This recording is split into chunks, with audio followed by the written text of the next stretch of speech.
गर्दन चाहिए, गर्दन देंगे।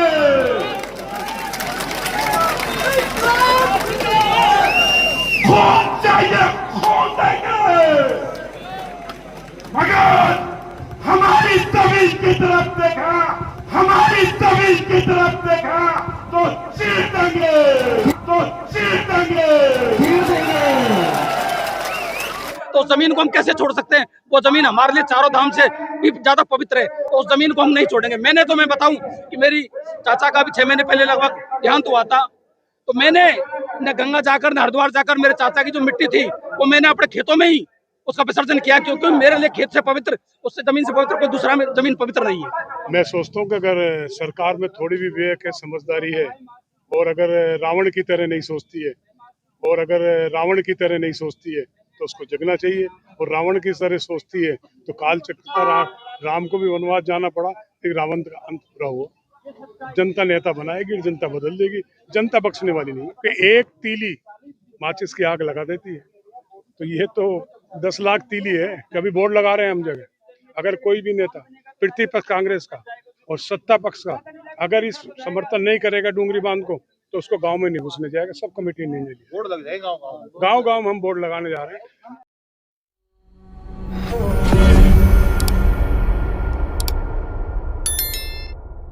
छिहत्तर गांवों के जाबाजों को मैं सलाम करता हूं।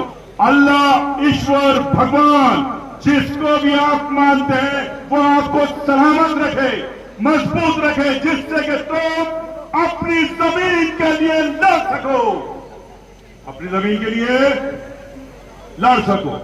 और नमस्कार, नमन करते हैं उसे जिसने इस ब्रह्मांड, इस संसार को, आपको, हम सबको साकार किया।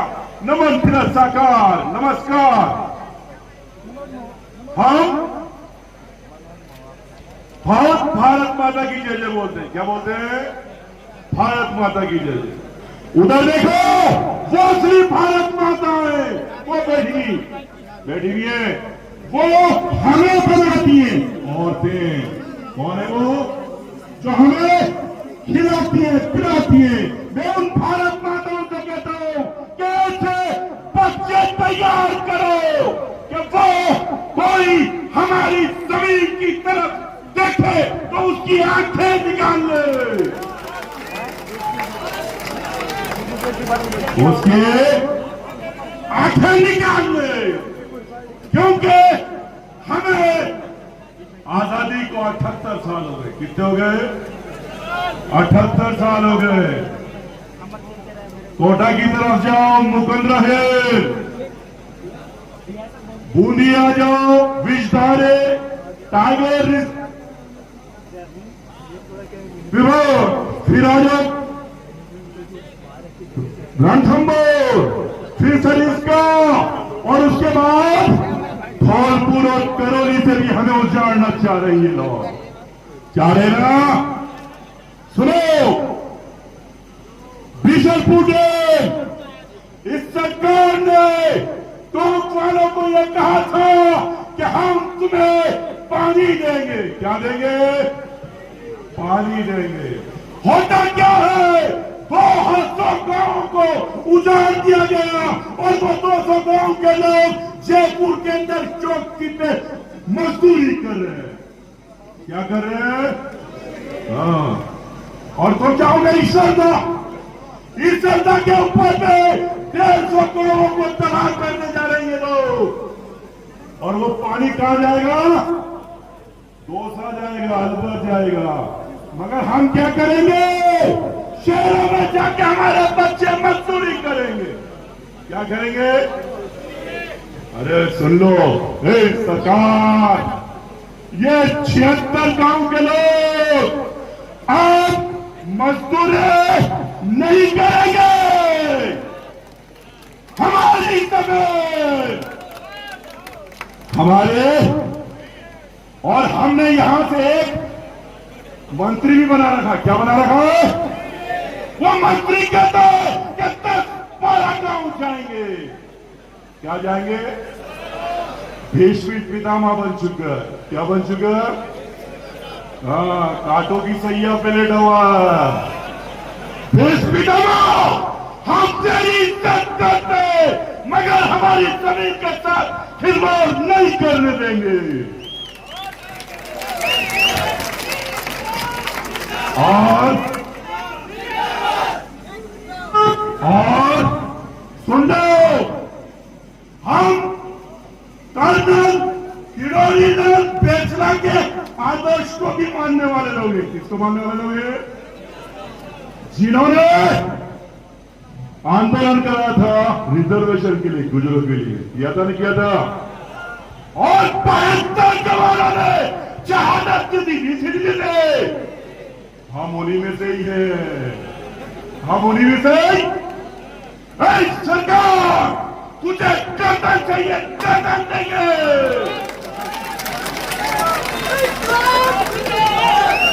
खून चाहिए, खून देंगे, मगर हमारी जमीन की तरफ देखा तो चीर देंगे, चीर देंगे। ये जिंदाबाद, जिंदाबाद, जय किसान। तुम लोग, मैं भी एक फौजी हूँ, इंडियन एयरफोर्स में 20 साल सर्विस करी है, और तुम किसान हो। जब जमीन से हम सोना निकालते हैं और हम जैसे लोग जब हमारे हिंदुस्तान पे हमला होता है तो पाकिस्तान के अंदर घुस के मारते हैं, मारते। ऐसे अगर हमारी जमीन के तरफ देखा तो इस सरकार को फना करेंगे,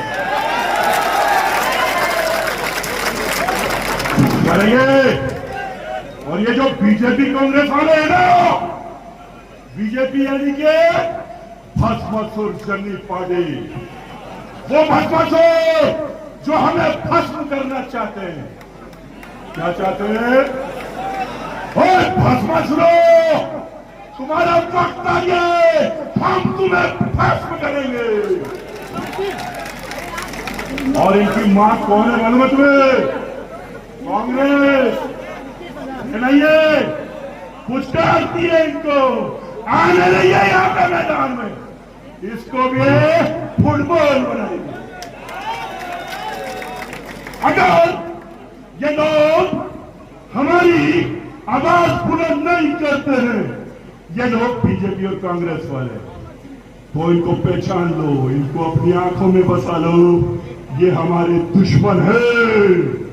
कौन है हमारे? और इन दुश्मनों के साथ क्या करना चाहिए? अरे क्या करना चाहिए?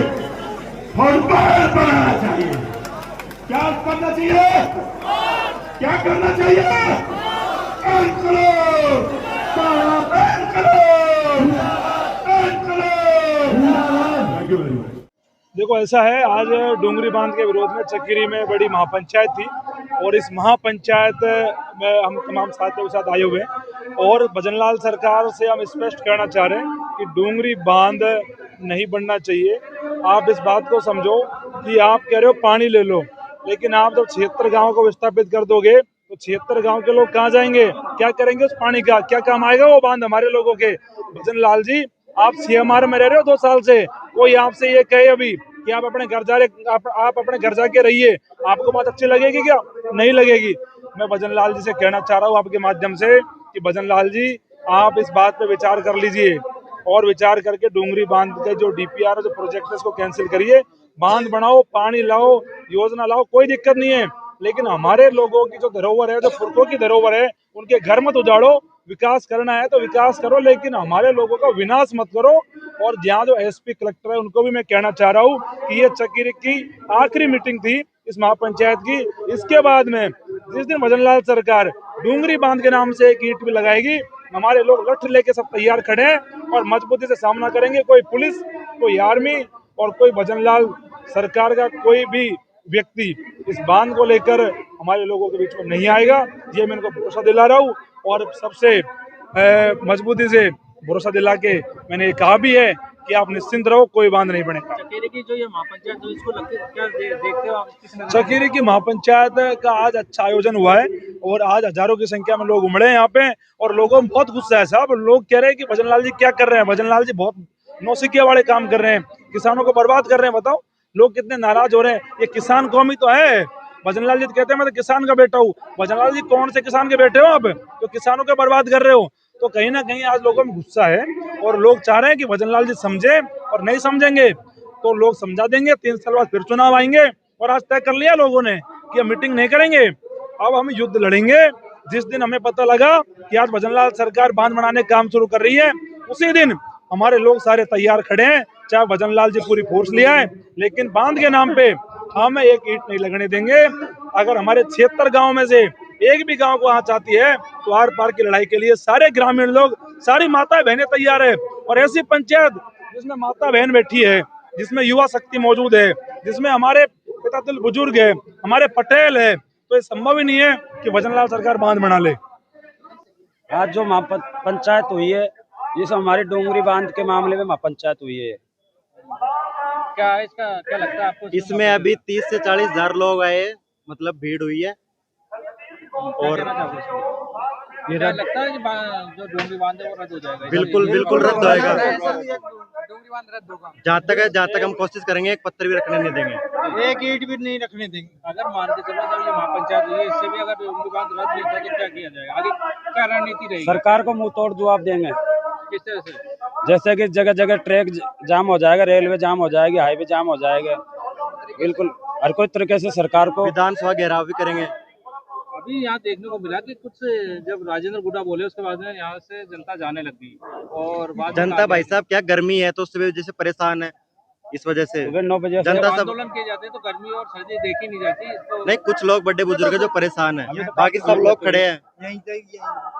लेकिन ये सामने छोड़ के कि काफी लोग जा चुके हैं। नहीं ऐसा कोई नहीं है, सब भीड़ है। अभी देखो ना, भीड़ खड़ी है।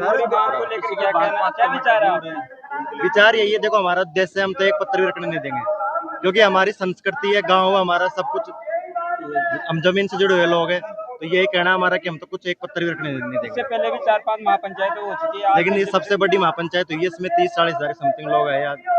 सरकार से क्या मांग रखना चाहिए? सरकार से मांग है कि सरकार ध्यान डोंगरी दे, बांध रद्द करो, डोंगरी बांध रद्द करे, ये यही मांग है हमारे पास। आज की जो महापंचायत है इसका मूल उद्देश्य क्या था? जब आपने मीटिंग चकेरी गांव में मीटिंग का जी, मूल उद्देश्य को जागरूक करना, सारी जो पब्लिक है सारी उनको जागरूक करना है, मेन उद्देश्य। अगर इस महापंचायत से भी अगर कार्य नहीं बनता, सरकार नहीं मानती, तो आगे क्या प्लान है? तो आगे सरकार को मुंह तोड़ जवाब देंगे। जैसे हाँ, सरकार को जैसे रेलवे जाम कर देंगे, जगह जगह हाईवे जाम कर देंगे। देखो आज जो महापंचायत हुई है अपने आप में एक बहुत बड़ी ऐतिहासिक महापंचायत है। और जब मैं आया था तो स्टेशन से मैं ट्रेन में उतरा और ट्रेन से उतरने के बाद जब मैंने जो भीड़ देखी, उसे भीड़ को देखकर ही मुझे तय हुआ था कि आज के बाद में सरकार इस डूंगरी बांध के बारे में कभी नहीं सोचेगी। और जब मैं पंचायत में आया तो पंचायत में लाखों लोगों की भीड़ थी और ये कोई किराए की भीड़ नहीं है, ये सामाजिक योद्धाओं की भीड़ है, सामाजिक क्रांतिकारियों की भीड़ है जो अपने हक अधिकार के लिए स्वयं अपने घर से चलकर अपने किराए के पैसे खर्च करके वो अपनी लड़ाई में शामिल होने के लिए आए हैं। और आज इस जो भीड़ को देख करके, सरकार ने योद्धाओं को देख करके, शायद मुझे लगता है अगर सरकार में कहीं न कहीं कोई इंसानियत बची हो, मानवता बची होगी, तो वो आज के बाद में डूंगरी बांध के बारे में सोचेंगे भी नहीं। आपने सरकार की जो मानवता की बात की, क्या लगता है आपको कि सरकार जनता की सुनेगी? और देखो बात ऐसी है कि लोकतंत्र में मानव सबसे महत्वपूर्ण होता है। सरकारों को बनाने वाले लोग ही होते हैं, चाहे वो किसी भी समाज से आते हों। तो यहाँ सभी समाजों के लोग हैं, कोई एक समाज के लोग नहीं है। यहाँ पर गुजर है, मीणा है, जाट है, मुस्लिम है, दलित है, सभी समाज के लोग यहाँ पर रहते हैं। अगर डूंगरी बांध बनता है डूंगरी बांध बनता है तो लाखों लोगों का यहाँ से विस्थापन होगा।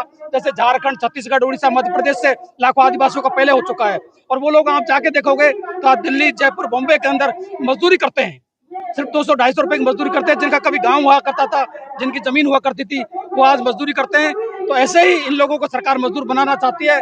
लेकिन यहाँ का आदिवासी समाज हो, चाहे दलित समाज हो, चाहे कोई और समाज हो, सब लोग जागरूक हो चुके हैं, सब लोग संगठित हो चुके हैं। तो सरकार इनके खिलाफ निर्णय लेने में 1000 बार सोचना पड़ेगा। जब आप कह रहे हैं कि जब विस्थापित किया जाता है तो वहाँ के जो लोग हैं वो मजदूरी करते हैं, लेकिन यहाँ पर जो राजनेता वो तो खुलकर सामने नहीं आ रहे। देखो नेता चाहे किसी समाज से हो, किसी पार्टी से हो, समाज ने आज तक नेता पैदा ही नहीं किए। मैं तो कहता हूँ ये पार्टी को गुलाम पैदा किए हैं। अगर नेता पैदा किए होते ना तो आज समाज को सर दर दर बढ़ नहीं भटकना पड़ता।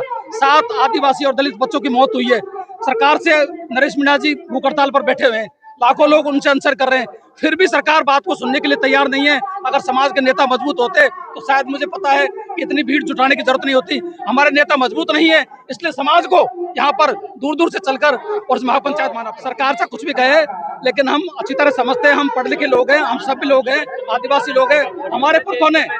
हमारे पुरखों ने हजारों साल से इस मानव सभ्यता को पाला है और इस धरती के हम प्रथम बासिंदे हैं, प्रथम नागरिक है, हम आदिवासी है, इस देश के मूल मालिक है।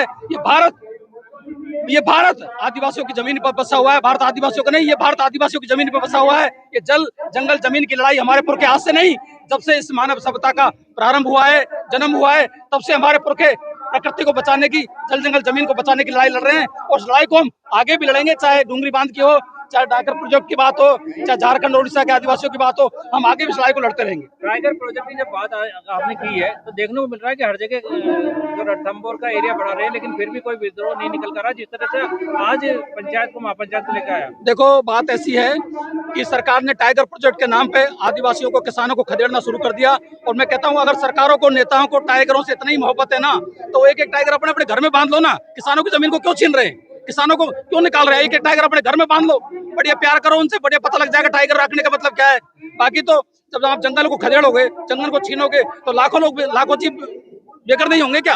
तो जीवों, मनुष्य के साथ में जीवों को बेघर होंगे, वो कहाँ जाएंगे? वो शहरों में घुसेंगे ना, तो फिर विद्रोह होगा। तो इस विद्रोह को सरकार चाहे कि विद्रोह ना हो, ये जनता क्रांति नहीं करे, उलगुलान नहीं करे, नेपाल जैसी हालत पैदा नहीं हो, तो जनता की बात को सरकार को मानना चाहिए। तो ये आप सरकार की बात बार बार कर रहे हैं, सरकार किसकी है? कि सरकार जनता की है या पूंजीपति? देखो, सरकार तो वास्तव में जनता बनाती है, लेकिन हकीकत ये है कि ये ईवीएम का दौर है, वोट चोरी आप देख रहे हो, पूरे देश में माहौल बन चुका है। तो सरकार अगर वास्तव में जनता के वोट से बनती और तो जनता से डरती, कोई भी सरकार हो, अगर जनता से डरती है तो लोकतंत्र होता है। अगर लोकतंत्र में सरकार जनता से नहीं डर रही है, जनता की बात को नहीं सुन रही है, इसका मतलब कहीं न कहीं उसको आपके वोट की जरूरत नहीं रही है। सरकार के अंदर अगर वास्तव में इंसानियत होती, वो किसानों की हितैषी होती, आदिवासियों की, दलितों की, पिछड़ों की, या कोई भी समाज हो, अगर उसकी हितैषी होती, तो जमीनों को कौन छीनता है बताओ? जमीनों को कोई नहीं छीनता, नौकरी को कोई नहीं छीनता, लेकिन वो सरकार जमीनों को छीनने पे तुली हुई है और आदिवासियों को, किसानों को, दलितों को, सबको वो निकालना चाहती है।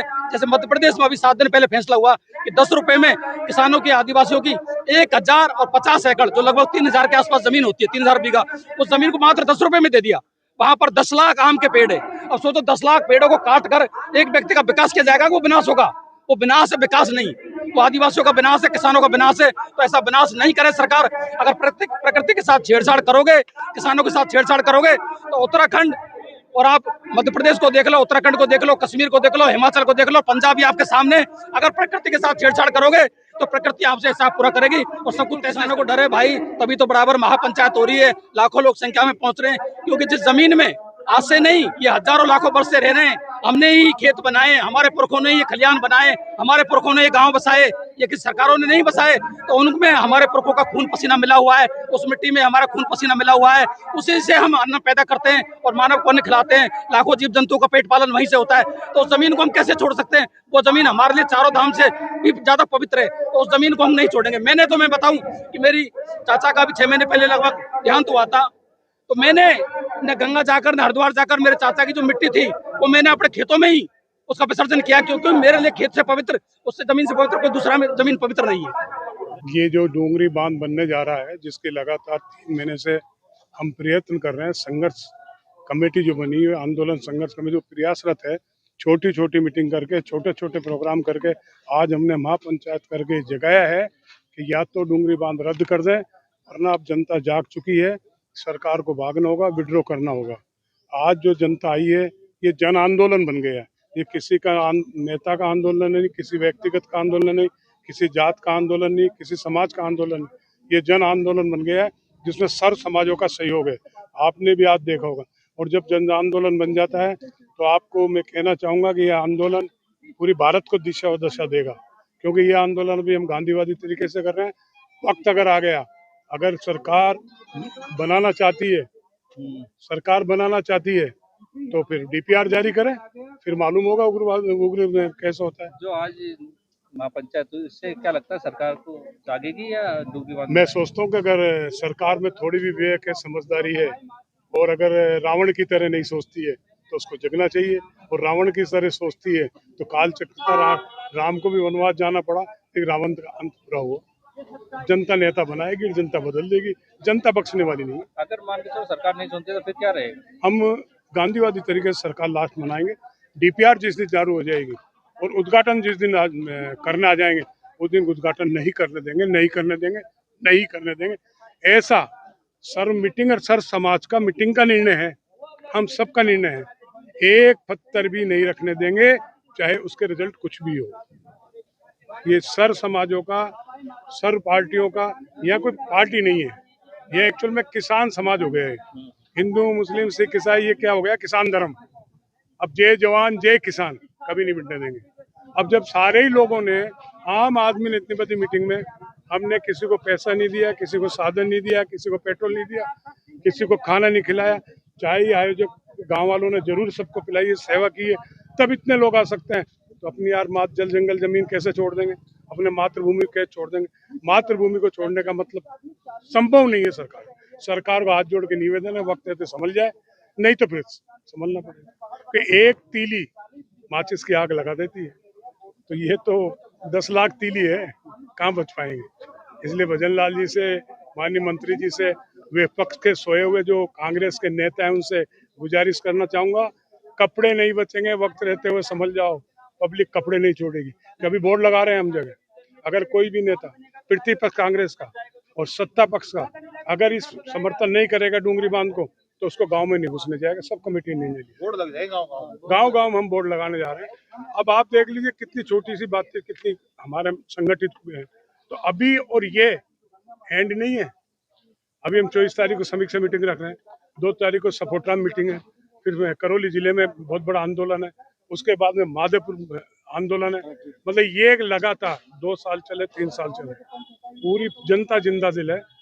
जनता हमको पैसे दे रही है, गाँव ही पैसे दे रहे हैं, उगाई दे रहे हैं, हमने मांगे नहीं है किसी से। ये हमारे पंच पटेल सहयोग राशि दी, वो सहयोग राशि हमको दे रही है। इसका मतलब वो हमको कह रही है कि लड़ो, पैसे की जरूरत है हमें, लट्ठे जेले की जरूरत है तो हमें। तो इसलिए हम कमजोर नहीं है, हम अपने आप को ताकतवर महसूस कर रहे हैं। सरकार को समय रहते हुए समझ जाना चाहिए, नहीं तो समझने का मौका नहीं मिलेगा। पत्रकार साहब, आप लोग हमारी मदद करो।